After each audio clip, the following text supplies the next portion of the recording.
Hello and welcome to the Sistering Podcast with Audra and Rhonda. I am Audra and this is my mom, Rhonda. Hi, nice to see you guys again. Yes. We're a little tired today. Yeah, we may or may not have played pickleball this morning. Well, we play most Saturdays. Mornings. But we did it. We did do a it. lot. And that was on top of being already tired. Because we have a lot of things happening in our lives. And so it's this, how do we navigate all of them? But they're all important. They're all things that we believe God has called us to. Oh. And so life is good. Life is great. But it's busy. Yeah. My brain is swirly. Yeah. That's the best way I could describe it. My brain is like, oh my gosh. So then if that happens and then we move, oh my God, what's just, that's how my brain is. So. And she does have an ADHD brain. So, a little bit, yeah. Yeah, no, a lot. Maybe. So much so that somebody who works with her texted me one day and said, hey, if you're going to see her at lunchtime, no, she didn't take her supplements. Meaning, be prepared. Be prepared. Be prepared. I was 100 that day. You were 300. Okay. It was something. I apologize. So, since I'm telling you about this person who texted me, it kind of leads into what we're talking about today. It does. So the last time that we shared, we talked about nourished or not, and we were talking more specifically about being in places that nourish you, being in spaces and whether that be a job or a church or whatever that means, just an organization type of thing. This week, we want to talk about nourish or not, but in friendships and relationships. Mm-hmm. What does that look like? Like, are we surrounding ourselves with good quality friendships that nourish us and that we can nourish in return? So that's going to be where we're going today. So we're going to mention some people. We're not going to name names, but we're going to talk about just nourishing and not, and what that looks like as a believer and the need for that. So. And remember, this comes back to our vision for this podcast, right? Sistering. Remember, sistering is putting two pieces of wood together to boost up another piece. And so nourish is the same idea, right? So let me give you a biblical example of nourishing. So Moses was called to lead the children of Israel out of Egypt. And at a point, God asked him to do something. And it was a monumental task. And during that task, he had two men who came on the side of him. And when he became weak, they held up his arms, because the job that he needed to do, he had to have his hands held up. So basically, the Lord told him, as long as your hands are lifted high, Israel would have victory. But if your arms drop, it will happen. And so his arms were dropping. And so they were like, okay, we got to help him out. And they held his arms up. Do you see the same picture, the same type of picture of the support? So nourishing is really, hey, who's pouring in, who's supporting me? Not takers, because that's the opposite of a nourisher, right? A taker or a hinderer. So, I think it's been a fun experience for me in the last couple months, because I feel like I've said it numerous times to different people, but it's like I'm finally in a season where I have people around me that are not takers. I feel like, I tend to be a giver. Yes. I tend to be somebody that overly compensates in that way. Like, I want you to know that I love you, so I'm going to do all these things for you. Yes. In whatever capacity that is. Like, especially in a professional role, I'm like, okay, what else can I do? What else can I do? What else? Even friendships. Okay. I don't notice, but anyway, that tends to be what I do. And so I've naturally attracted people that are takers. They're like, oh my gosh, she gives a lot, so we're gonna also come in and take. It's like I'm the ATM and they just keep withdrawing and withdrawing and withdrawing. And I finally got to the point where I realized I need people that give to me. Because I love so hard and I give so much that I need that in return. I feel drained and tired all the time because I'm always giving. And I'm finally in a season where I have people around me that pour out, and it wasn't asked for. It just naturally happened. And I was like, oh my gosh, this is amazing, you know? And it's grown this naturally moving friendship that like transcends all the other things. Like it's a deep level of friendship. And it's been really fun to experience because I don't think I've ever really had very many people like that in my life. Like I've had not a lot. One or two maybe through the course of high school and college. Correct. But outside of that, in my adulthood, that's not been the case. Yeah. And I think, you know, some of the things that you think about is that, you know, she says, you know, she's had a lot of people who are takers. And one of the things that you have to realize is that, you know, there's a light a lot of times in people or an anointing, and it attracts. So just how a light on the exterior of your house, it will attract the bugs and all those things. Our lives do the same thing. Yeah. You know, how do I know this? Because I'm attracted when I see certain people. There's certain people in my life or who I've seen, I'm attracted to them because they have a light. And I'm like, oh my gosh, you know, I would like to be around that person. Yeah. I want to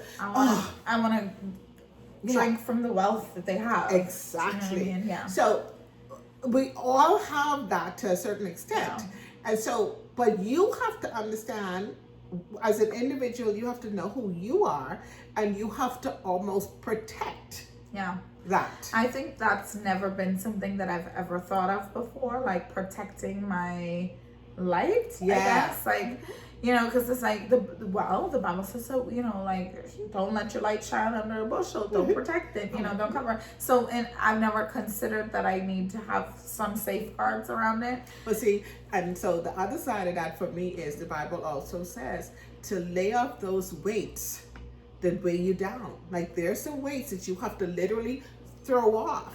Yeah. So you have to weigh Yeah. the people that are coming into your life. Are they heavy? Are they a weight? Do they, like she said, she's been drained. She's been pulled. I don't think I ever considered that to relationship. I think I always thought that in terms of like my personal problems. Got you. Or you know, my emotional struggles or whatever. Throw those weights off. Do you know what I mean? I think it's anything that makes you heavy, Yeah. that stops you or hinders you from doing the full work that God has for you. Yeah. I could see that. You see and I see it now. Do you know what I mean? You know, this, I would say in the last 6 months, there's just been this like, oh, so there are people that are similar to me in that they give. Yes. You know, like, whoa, this is crazy, you know, and I've been blessed to include 2 new people into my life, and like they have been just like, you know, they see what I need and they do it without me asking. Yeah. But they've also said to you, you do. Yeah. They tell you that. They you have. know, they said, but we see you doing it. So obviously we just want to do it for you also. Yeah. They're reciprocating what they have also received. Yeah. And it's really a beautiful thing. It has been. It's been this really cool experience of, you know, how do I love them well, and then and they're also like, how do we love you well? How can we take care of you? And it's this naturally like out serving each other. Yeah. And it's built a really fun friendship that I think is gonna be a lifelong thing, because it's just easy to be around people that are generous and considerate and thoughtful and that love the Lord. Yeah, and that see in you who you are called to be. Yes. You know, like I think in this, and I, you know, I say that, and I've had friends before that see in me who I'm called to be. Right. They speak it. They've spoken it, and they're like, you're gonna do this. You're gonna do that. All that is true, but they never really gave the emotional needs that were needed. You mean they didn't hold your hands out? No. Okay. No, they didn't. Exactly. They saw where I was going, and they, I think, attached because they wanted to be where I was going, but they couldn't go where I was going, and they knew that. Yeah. And so they would hold me back in some ways of like, no, don't go there, don't do this. But like, this is where I'm supposed to be, and you said it. Yeah. You said that I was supposed to be there. You knew that I'm supposed to be there, and now I'm there, and you want me to stop and shirk back from that so that I can give you what I was giving you in a different season. Yeah. And in that season, fine, I could do that. But in this next season, like, that's not where I'm at right now. Correct. And we have to grow and shift and adjust. Yeah. You know what I mean? And see, we don't think about the enemy being in those things. Yeah. Right? Because we the Bible, the verse says, we wrestle not against flesh and blood, but against principalities and powers in high places. So, I think seasons and seasons ago, episodes ago, we talked about there's really only two sides of the fence. Yeah. Right? Either God's side or the enemy's side. Right. So if the person isn't holding your arms up so that you could accomplish the thing that God has called you to, then they're actually holding their hand down. Yeah. That's just really what it is. Well, and even, the Lord just laid this in my heart or my mind, but it's even bigger than the things that you're called to. Mm-hmm. And I mean, maybe this is calling, so forgive me, but just living out the Christian walk. Yeah. Yeah. Having friends that hold your arms up in that, like. But that is a part of the as calling. a single woman. That's who you are. As a single woman living in purity, fighting to live in purity, a divorced woman, I think it's a little bit more challenging in your mind to transition back to that mindset. And it's been a while now, but it's been amazing. Like I've honored God and it's been a good thing for me.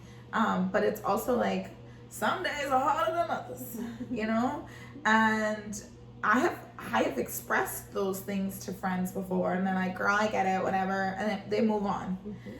And these people that I now have in my life literally was like, I think this was the moment that it solidified, like, these are lifelong people. I was like, girl, women were these kind of people, but we all track our friends' times, and so they were like, oh.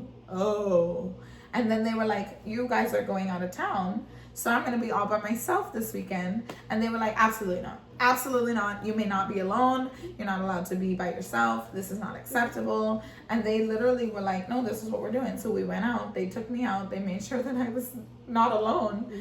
And it was like, I didn't even know I needed that. Yes. And I did. Yeah. I did need it. And I didn't think I did need it. And I didn't expect somebody to care about me in that way. And that's, I think, another definition that we can consider, right? The person who is willing to do for you or give you what you don't even know you need. Yeah. Right? Yeah. Yeah. Because it's easy for somebody to give you what you tell them or what you need. Yeah, what you say, yeah. But these people obviously studied, checked, knew, like, okay. And now they put in a place of protection. And the three of those women do that. Yeah. Because the other one was with you the other day. Where were we? Were we in the Bahamas on ministry? So. Yeah. I think because we made a joke and they were like, oh, we're gonna every time it's that week, we're gonna hang out. Yeah, we're gonna make sure you're protected. I'm like, guys, it's not that serious. And they're all married and all that. Like, so I'm like, oh my gosh, you guys are being extra. And like, no, we're gonna protect you because we need to keep you safe so that when you whatever. So I'm like, whatever.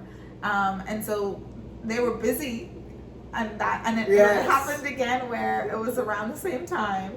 They were out of town again, and they were like, oh no, what are we gonna do? And another friend that I have, she was like, oh, we're gonna hang out this weekend. They were like, oh, okay, thank God. So they were like, okay, well, that's in the day. So in the night, you need to call us if you need us, So I'm like, oh my gosh, you guys are making this so much more dramatic than it really is. Like, I'm not struggling that level at all. But it was just funny that, like, they care, what I mean? Like, and they think about the things that people don't necessarily share, you know what I mean? And I think that was really fun. That's been fun to, like, walk into and have a relationship that does that. Yeah. You know, I have some friends like that too. They're a little different just because we're in a different season of life, And so, I have a lot of ministry things that I do, right? I'm a pastoral counselor at the school. I'm a biblical counselor. I'm a Bible teacher. Run a whole ministry in the Bahamas. I just finished my book. Speaking engagements. There's a lot of things that are on my plate. And so I met a lady a few years ago. her daughter actually sent her to me for counseling. And so we ended up counseling together, and we connected. And I don't connect with everybody that I counsel with, but there's a lot that I do. I have a lot of daughters or whatever, that I've counseled with. But this was a woman my age. And so we connected, and we've just been friends for years. And so we always connect. And she's a pastor's wife.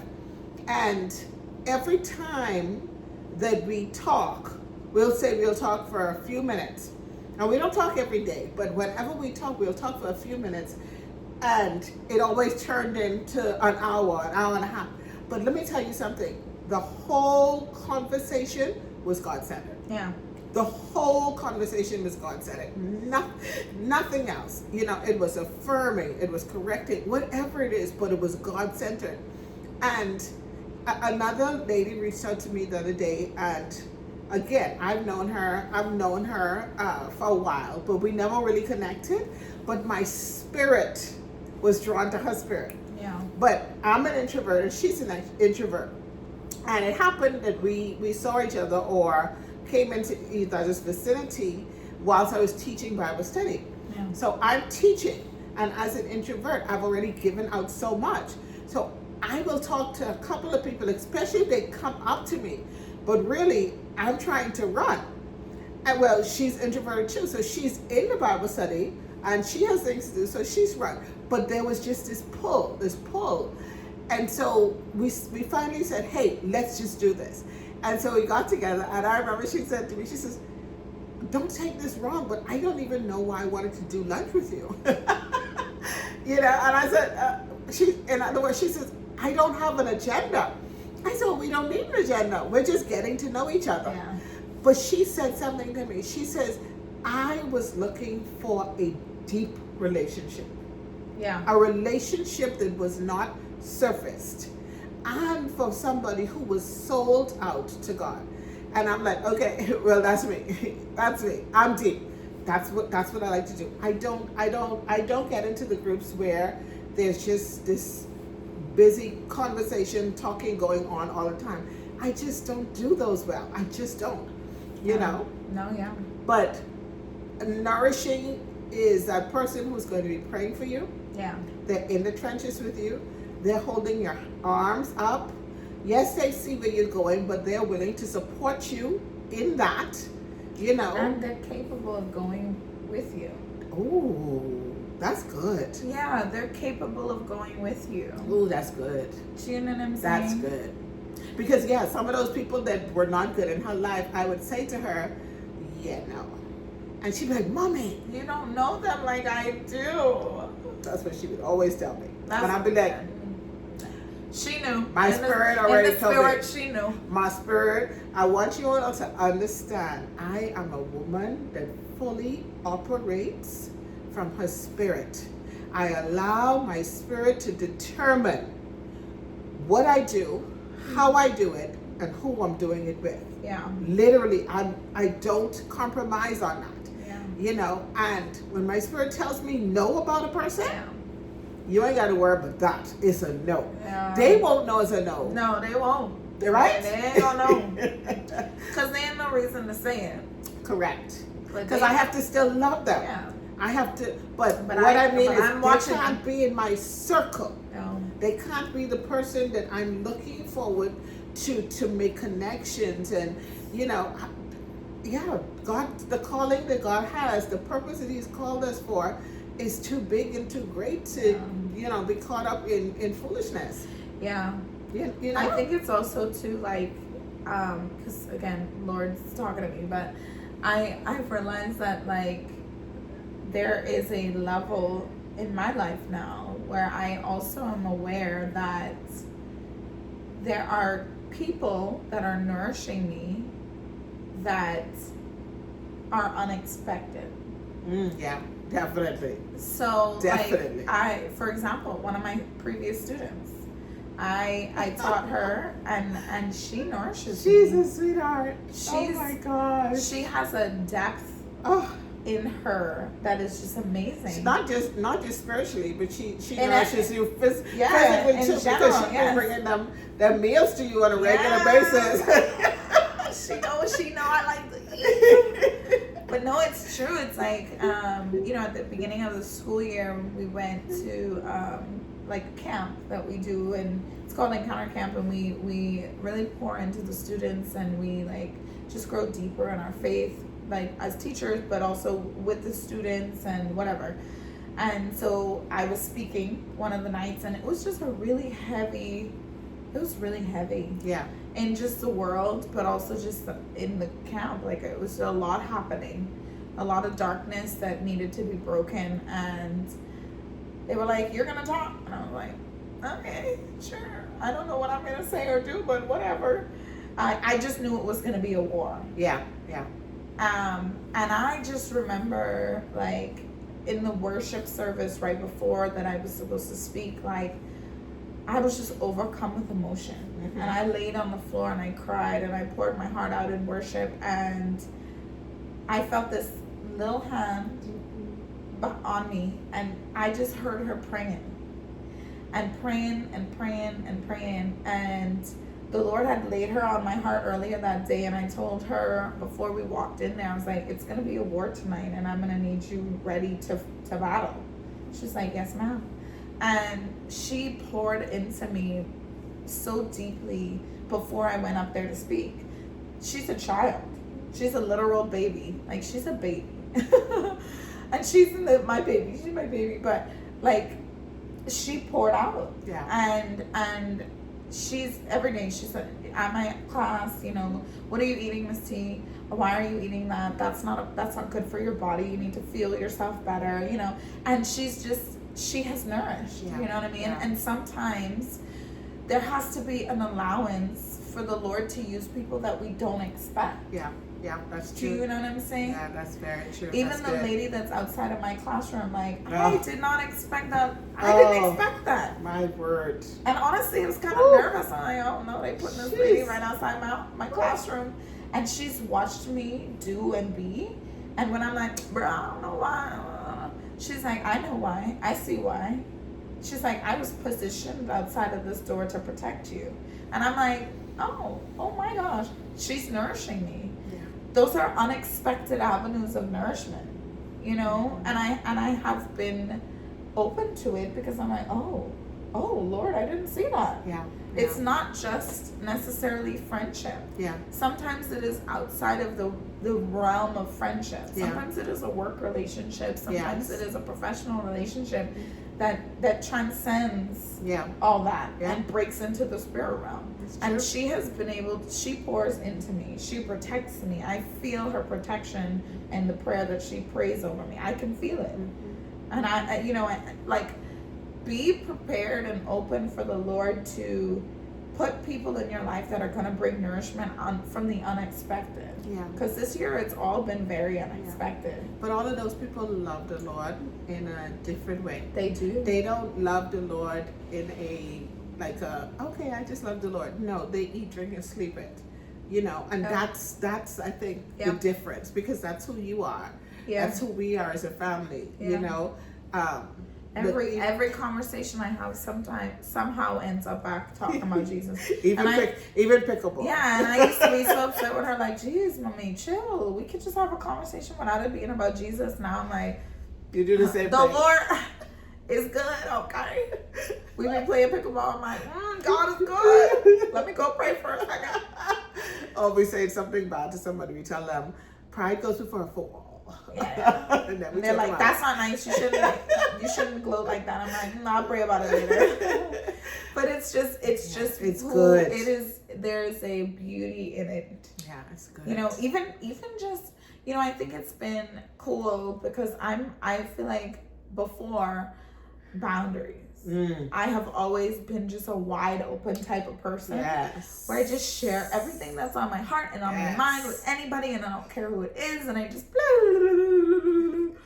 and I'm like, I've learned to shut up. You know what I'm saying? Like, that's just the frank way of saying it, but like, I've learned to not talk. And there have been moments this year where I'm like, oh crap, I shouldn't have said that to that person. And it actually was perfect timing that I did, because it actually showed me exactly what I needed to hear, and it did nourish. Nourish. And I think nourishment for me is one of those things where when I first said it, it was a heart thing. Like my heart is nourished.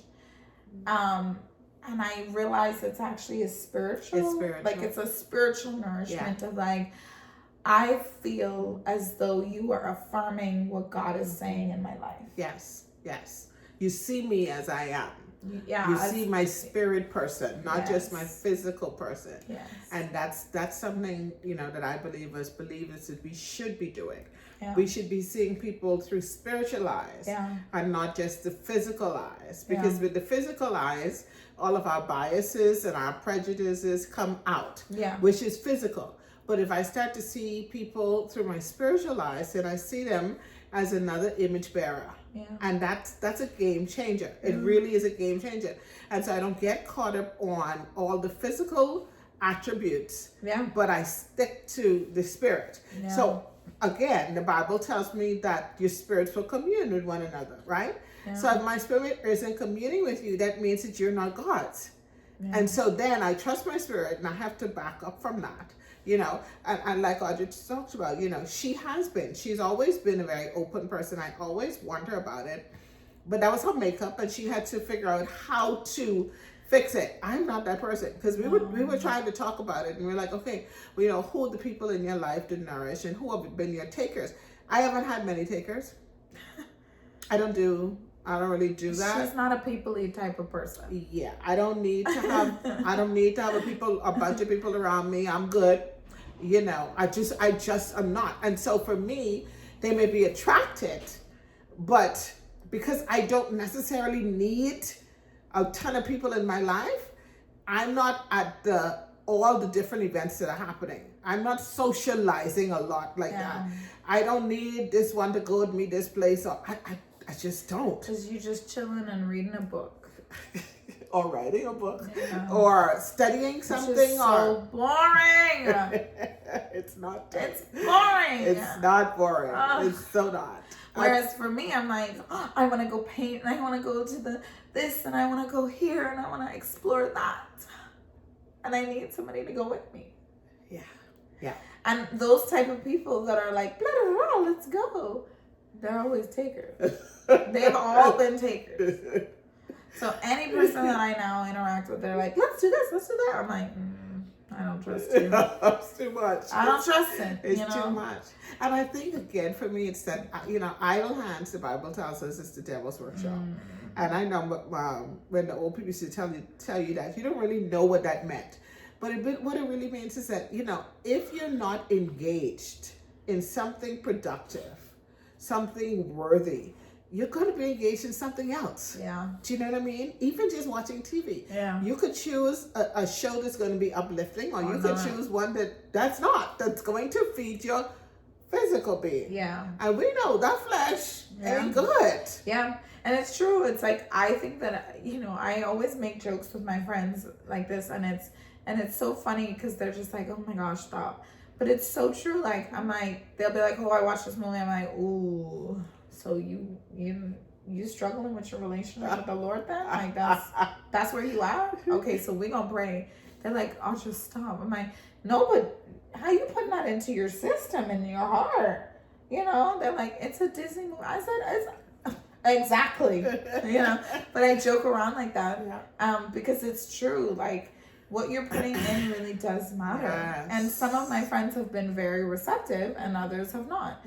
And it's super funny because like one of my friends particularly, she turned it back on me, and I was making a joke, a very bad joke, about, something stupid. And I was like, I'm just kidding. And she looked at me and was like, the Bible says that that's a sin. And I was like, sorry, what? What are you talking about? So she's like, no, I read the Bible and I know this verse today and I'm going to do it. And so she texted her husband and like, babe, tell me what I read today. And he sent it, and it said, if you joke with, if you say a lie to a friend and then say, oh no, I'm just joking, then that's a sin, So I was like, bruh. really. But it is like, it's been this like, in a joking, fun, not like condemning way of like, girl, do better. Yeah. And like, it is, we call each other to higher and to better, and or like, I don't like that person, like, yeah, I know, but we're gonna pray for them. Whatever it is, that's just been the energy that we've had of like, yeah, we don't trust them, we don't like them, but we're gonna be nice and whatever anyway, you know. And it's calling each other to higher standard, and that's what nourishment looks like. Because when I think of a plant, when I think of nourishing a plant, these things that are nourishing them, this plant makes it grow. Yes. And sometimes that's not fun. A lot of times. Do you know what I'm saying? Like, because I'm thinking of It's like not. when the seed is breaking It's through, not. when the little baby plant is breaking through the seed, and they have to fight through the ground to get to the top, to get to the sun. Like, that's not fun for that poor little baby. It isn't. But it does it because it strengthens it in the end. Yeah. That's nourishment. Yeah. And that's, it's crazy you say that, because that's what I ask my friends to pray for me, especially when I know God has something in front of me. I said, you're going to need to pray for me to go deeper. Yeah. I need to go deeper so that I know that I'm going to be stronger to be able to do the thing that He's called me to. But my roots have to be deep. Yeah. If my roots aren't deep, if they're shallow, whew, Lord, I the think first that's so wind that interesting. comes will just knock me down. Yeah, that's interesting. I think it's interesting that you go to roots. I go to well. Like I've been praying, like, Lord, create a well in me, like a deep well. Well, I think I go to roots. Our calling is different. Remember, you're a presence giver, right? And so with the well, again, it's that giving out of water, refreshment. You're a worshiper. And so that makes sense, right? Yeah. That makes sense that you have to have a deep well to pull from. Yeah. Well, see, I'm a teacher, and so I give shelter as I teach the word, and so. Bro, we did. Oh my gosh. Look at gosh, I clocked that. We're deep, bro. So even this relationship nourishes. If you miss that, we nourish each other. I need you guys to know that this is actually how we interact. Yes. Like in the middle of the night, when we're like, we need to go to bed, we sit there for an extra hour or two, and this is what we talk about. We just talk and talk and talk. Or we come home from the store and we're in the car and we're just talking. And so the granddaughters are now not pleased, because guess what? They want to be a part of this, especially the oldest one. She doesn't want to be left out. She's like, oh, what are we talking about? What are we doing? The Lord. So she comes in the car, can I be with you all? And she just wants to do it too, She's like, okay, they're out there long, But then there are times that they're in together and they're like, they're just doing it, So I don't know, it's a beautiful thing, but nourished or not. Yeah, well, and I think, so last thing before we end, but like, I just realized that you brought her up, like, because I've been nourished, I've been able to nourish her better. Yeah. That's good. Yeah. Because I'm not drained and as tired. Yeah. And I've been being filled. Yeah. So when because there are certain friends who would be calling and I'm like, do they not know that you're a mother? Like, you can't give them so much because you're a mother. You have to give to your children first. Yeah. And they're not considerate that you have children. Processing that, that's not cool. Yeah. That's not cool to be trying to take from you all the time. You're home doing what you need to do. Yeah. They need to go do what they need to do. I remember I had a friend one time and she would call and I'd be like, well, girl, why you ain't laying down with your husband? Like, 'cause that's what I did. I laid down with my husband. Like, hey, girl, go. I want to talk to you. Like, I like you, but not that much. we have a time for stuff. It's these real life things that we have to start to examine. Yeah. We're not examining things well. Yeah. And in terms of nourishing, are you nourishing the people in your life well? And are you being nourished well? And how will you know? I will tell you this. If you feel heavy, burdened down, weak, drained, you're not being nourished. Because when you're nourished, you're like, oh, fresh. It's like the difference between a hot shower after you done worked out and not. You know what I'm saying? Like, you work out and you're sweaty and you're gross and you've done all that and then you just chill. Yes. You feel gross. But when you take that shower, it's like, huh. Yes. What? Yes. Or when you have all kind of hair product in your hair and then you gotta take a shower and you're like, oh, finally, my hair can move again. Yes, You know, exactly. it's that feeling. You know? Or just a nice drink of water. Oh, yeah, you're thirsty. And then you drink and you're like, oh, amazing. Was that for real or does that? That was just for the picture. This was for real. No, this was for real. We did play pickleball like, this morning. No, this was real. Like, I get it, but chill. I needed to be nourished. Anyway, guys, you can tell that we're tired. But this is good. This is a good conversation. Let us know if there's anything else that you want us to talk about. Share this with somebody. You know, share this with your person that nourishes you. And yeah, we love you guys. We'll see you in the next episode. Yeah, love you.